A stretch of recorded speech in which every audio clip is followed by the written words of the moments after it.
Welcome to my audio article, Edward Charles Pickering, Dean of American Science. Imagine directing an observatory for over 4 decades, building one of the most influential centers of astronomy, and in the process changing both the science of stars and the opportunities available to women.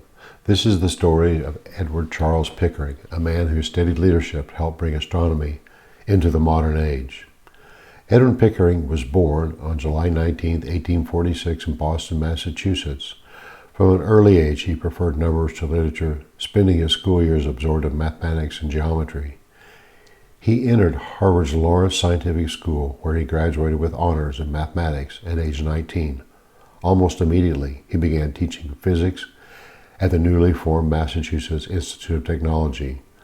There he pioneered a hands-on approach to science education, creating the first laboratory course in physics in America. His students didn't just listen to lectures, they measured, experimented, and discovered for themselves.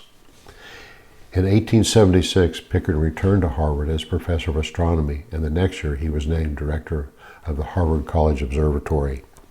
At the time, astronomy was largely about charting star positions. Pickering believed the field's future was in astrophysics, studying the nature and composition of stars themselves. He invested in stellar photometry, photography, and spectroscopy, methods that would transform astronomy forever. Pickering also made a bold and unusual choice. He hired women. Dissatisfied with the work of his male assistants, he turned to Wilhelmina Fleming, his own maid, to help with astronomical calculations. She excelled, and soon Pickering expanded his staff to include more women, among them Annie Jump Cannon, Henrietta Leavitt, and Antonia Murrah. Nicknamed the Harvard Computers, these women classified hundreds of thousands of stars and made discoveries that still shape astronomy today. Cannon created the OBAFKM system for classification of stars. Leavitt revealed the relationship between variable stars' brightness and distance, a key to measuring the scale of the universe. Pickering himself designed the Meridian photometer, an instrument that allowed precise comparison of stellar brightness. With it, he compiled Harvard Photometry, the first great catalog of star magnitudes. Later, under his leadership, the observatory produced the monumental Henry Draper Catalog, classifying tens of thousands of stars by their spectra.